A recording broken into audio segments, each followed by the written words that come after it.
Every major software company is trying to build AI agents right now. But if you want to understand where this is actually going, there are 7 companies you need to watch. Not because they all built the same thing, they didn't. Some are embedding agents into CRM. Some are turning workplace software into action systems. Some are building the infrastructure layer underneath it all. And one is pushing the whole idea to the edge, where the product itself starts to feel like the worker.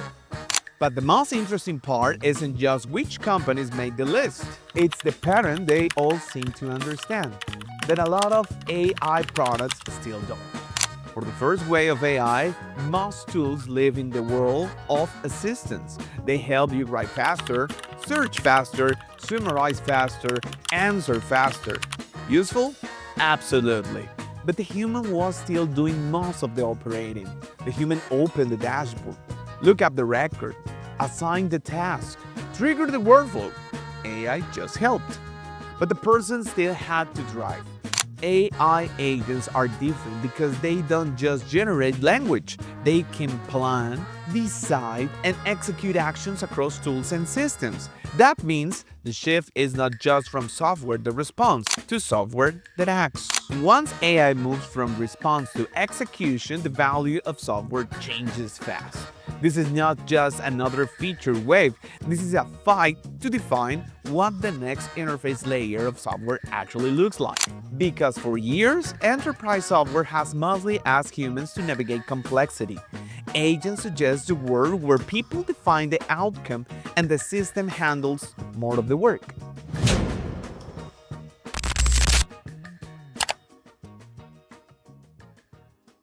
And if you zoom out, the 7 most important companies in this race are each making a different bet. One is betting agents should live inside the system of record. One is betting agents win through ecosystem gravity. One is proving the first killer use cases may actually be boring operational workflows. One is applying the primitives. Two are building the infrastructure layer. And one is pushing the category all the way to the edge. So here's the map.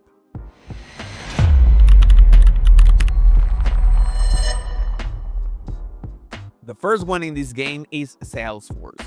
Salesforce bet with Agentforce is simple. Don't put the agent outside the workflow, put it inside the system where the work already happens.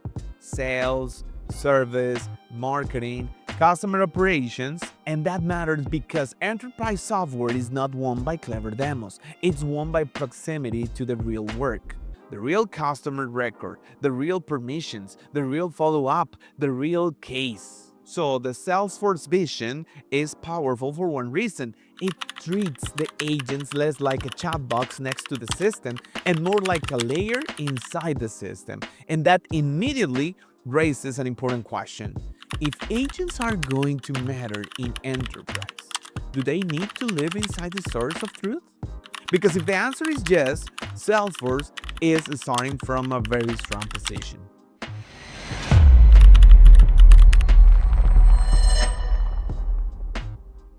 The second competitor in this race is Microsoft. Microsoft is playing a different game. Its advantage is not just what agents can do, it's where they already live. If your company already works inside Microsoft 365, Teams, and the Power Platform, then AI agents don't feel like some brand new category. They feel like an extension of work people already do every day. And that matters more than people think. Because in enterprise software, the hardest thing is often not building capability, is getting adoption. The product that wins is often not the one with the flashiest feature. It's the one that asks people to change the least. So Microsoft's bet is elegant. Don't make agents feel like a separate futuristic thing. Make them feel like the next natural step in existing work, which raises a different question. In enterprise, does distribution beat novelty? Because if adoption is the battle, Microsoft may have one of the strongest positions in the category.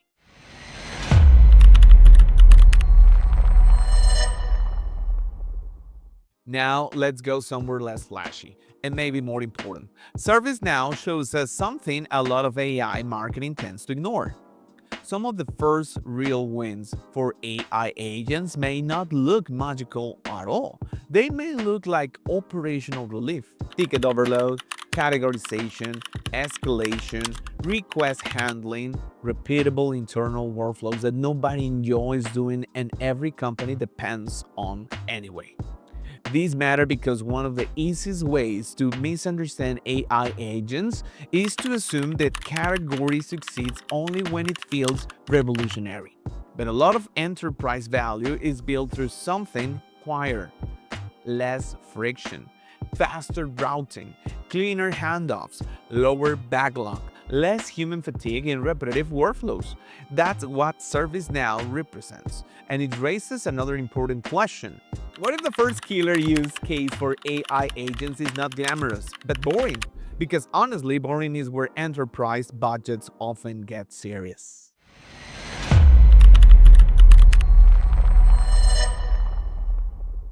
Now, a bigger competitor, or at least a more popular one, OpenAI. OpenAI matters for a different reason. It's not trying to own one enterprise workflow category the way CRM or IT workflow platforms do. Instead, it is helping define the building blocks teams can use to create agents themselves. That means the value here is not just in a finished product, it's in the primitives, tool calling, structure outputs, orchestration patterns, ways for developers to connect intelligence to real systems. And that's important because not every company wants to buy the same package agent experience.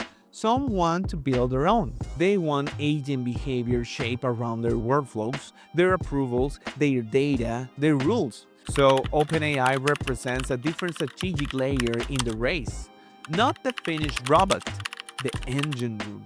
And that raises another question. In a market like this, who captures more value? The workflow owner or the platform providing the primitives underneath it?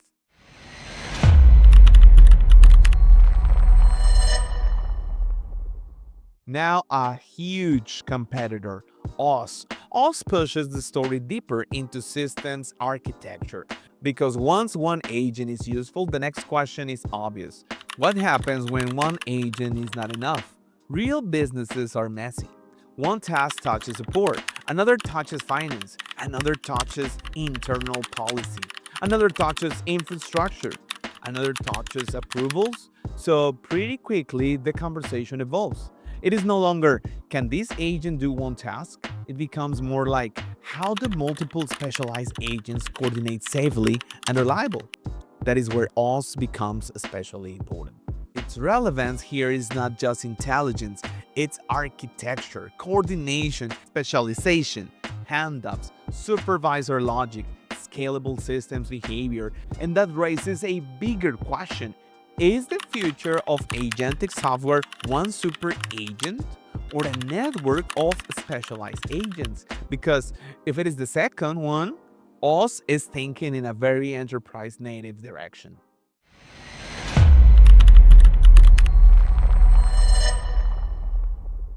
And wow, Google now. Google Cloud pushes hard on the production problem, not just how to build agents, how to deploy them, manage them, scale them, observe them.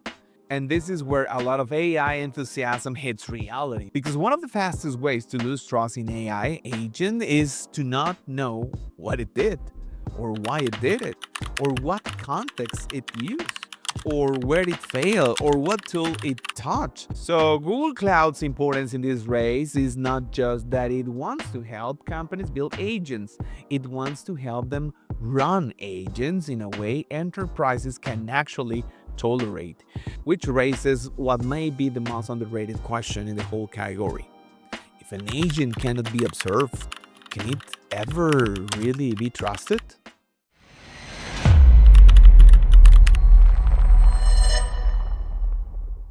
And then there's cognition. because Devon pushes this whole category to its edge. This is not just an agent sitting near the work, it's the idea of a product that behaves more like a teammate.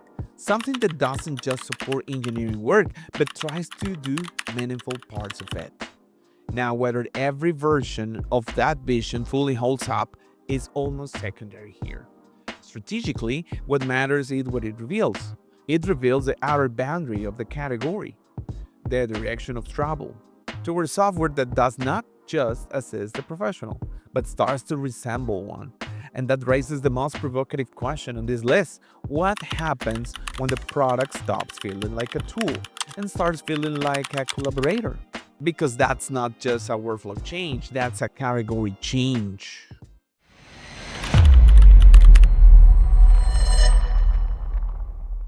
Now step back, because once you look across all seven, the pattern becomes much clearer, and this is the real story.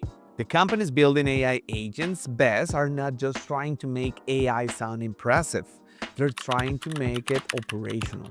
And the first pattern is this: tool integration beats clever prompting. The best products here are not winning because they sound smart, they're winning because they can actually do something. Touch the record, call the API, move the ticket, update the system, trigger the workflow. If the agent cannot reach the real work, it doesn't matter how polished the demo feels. It stays a demo.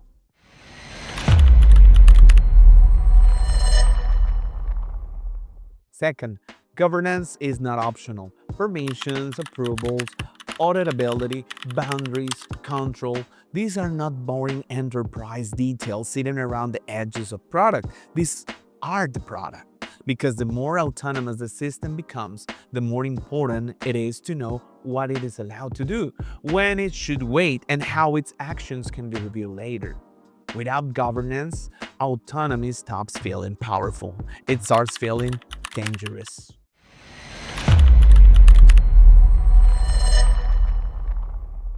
And third, start narrow, then expand. The strongest stories in this market are not let the agent run everything. No, they are much tighter. This workflow, this request type, this incident, this repetitive task, this operational pain point.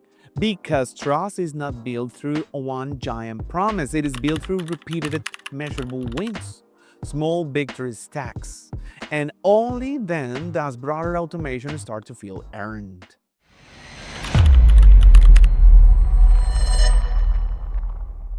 And fourth, observability drives trust. If an agent acts, someone needs to know what happened, why it happened, what context it used, what tool it touched, what failed, what needs review. Without that, autonomy becomes risk. And once autonomy becomes risk, adoption slows down. So one of the deepest truths in this whole race may be this: the future will not belong to the most autonomous agent. It will belong to the most trustworthy one.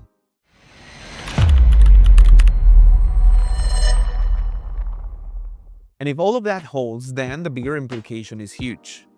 Because the story here is not just the software is getting smarter, is that software may be becoming more outcome-driven. For years, enterprise software has mostly been about interfaces: open the dashboard, find the record, navigate the menu, trigger the workflow. But agents suggest a different model.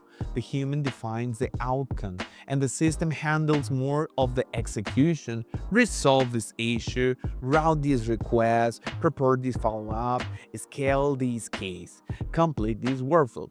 If that becomes a dominant pattern, then AI agents are not just another feature. They become a new interface layer. So yes, everyone is racing to build AI agents, but the companies doing it best are showing us that this category will not be won by the most futuristic demo. It will be won by the teams that make agents actually work inside the messy reality of enterprise systems, inside workflows, inside permissions, inside governance, inside monitoring, inside production. And if they get that right, the next big shift in software may not be better dashboards. It may be fewer dashboards, because the interface stops being the place where humans do all the work and becomes the place where humans define the result. and the system does more of the rest. And that's why these 7 companies matter, not just because they're building AI agents, but because together they're showing us what software looks like when it starts to move from response to execution. Thanks for watching. If you are into this kind of deep dive on where software, AI, and modern product teams are heading, make sure to subscribe. We got more episodes coming on the trends reshaping the industry right now. This was the Scaling Dilemma.